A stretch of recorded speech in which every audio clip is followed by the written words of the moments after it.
Ang gabi po sa inyong lahat at sumainyo nawa ang kapayapaan ng Panginoon. Ako pong muli ang inyong lingkod, kapatid na Emil Mergal. Welcome po dito sa programang Ang Salita ng Katotohanan. Samahan niyo po ako at patuloy po nating sama-samang pag-aralan ang buhay ni Kristo. Partikular, may kinalaman sa ang sermon sa bundok. At kayo po'y aking inaanyayahan na mag-comment, mga pagbati o greetings, mga katanungang may kinalaman sa ating paksa o wala, basta may kinalaman sa Biblia. Ganyan din po ang mga kahilingang panalangin. At mamaya kung meron po kayong maisip at naidagdag, paki-type lang po sa ating comment box. At habang inaantay pa po natin ang iba na makapag-tune in, nais ko po muna kayong anyayahan sa 5 FB live stream na ipinaglilingkod ng Metro Manila Church of Christ. Siyempre, ang dalawa po rito, araw ng Martes at Biyernes, gaya po ng ganitong oras, plus 8 ng gabi, ang programang Ang Salita ng Katotohanan. Kaya sa loob po ng isang linggo, dalawang gabi po ang programa ng Ang Salita ng Katotohanan. Martes at Biyernes, alas 8 po ng gabi. Araw po ng Miyerkules, alas 6 po ng gabi, ang online midweek devotional. At araw naman po ng Sabado, alas 9 ng umaga, ang ugnayang ebanghelyo. Ngunit bukas po ay wala pong ugnayang ebanghelyo sapagkat meron pong meeting ang mga preachers. At araw naman po ng Linggo, alas 9:30 ng umaga, ang DBS o Discovery Bible Study. Kalipas po ang isang oras, alas 10:30 ng umaga, ang online worship ng Metro Manila Church of Christ. Pero nais ko lamang pong linawin, ang online worship ng Metro Manila Church of Christ ay para po sa mga kapatirang nahihirapang pumunta sa chapel. Gaya po ng mga kapatirang may mga edad na nasa malayo at nahihirapang bumiyahe ng malayo. Kaya yung pong mga lalakas at malapit naman ay ini-encourage po natin na dumalo ng aktwal ng pagsamba.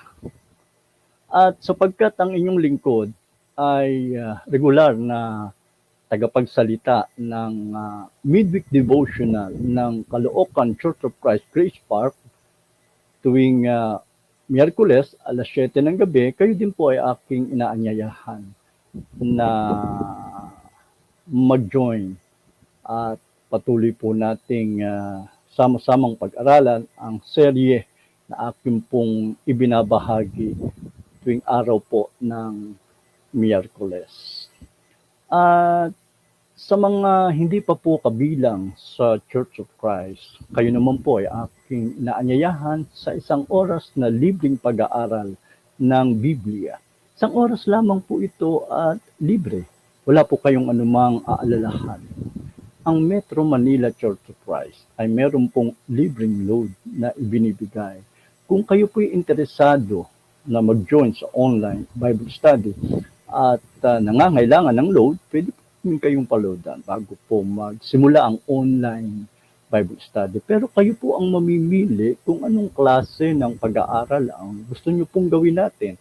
Sapagkat pwede po natin itong gawing online, video call through Messenger o StreamYard Bible study. Pero mas maganda po kung personal or home Bible study. Pwede po namin kayong puntahan sa inyong pong mga lugar at diyan po natin ganapin ang pag-aaral ng Biblia. Kayo din po ang mamimili ng schedule. Meron po kaming mga ilang schedule sa loob po ng isang linggo. Pwede po kayong mamili sa isa sa mga ito. Pero kung di po kayo available sa isa sa mga ito, ay pwede po natin pag-usapan. Pwede po kaming mag-adjust ng oras upang kayo po'y mapaglingkuran namin sa araw at oras kung kailan po kayo maluwag. Kung kayo naman po ay malayo sa Metro Manila Church of Christ, kung saan nasa Diliman, saan man po kayo dito sa Metro Manila, maging sa iba't ibang mga probinsya. Pwede po sa iba't ibang mga bansa sapagkat ang Church of Christ ay hindi lamang po ito nationwide, hindi ito po ay worldwide. Pwede po namin kayong i-refer sa pinakamalapit na kongregasyon sa inyo pong lugar. Ang kanila pong mga mangangaral ang siya pong maglilingkod sa inyo upang kayo po ay samahan, gabayan sa pag-aaral ng Biblia upang sa ganitong paraan, sa online or home Bible study, ay maunawa po natin ng tama ang mga aral ng Diyos. Sapagkat ang tamang pagkaunawa po sa mga aral ng Diyos, yan po ang ating layunin ng home or online Bible study ay magdadala po sa atin ng tamang pagsunod sa Diyos.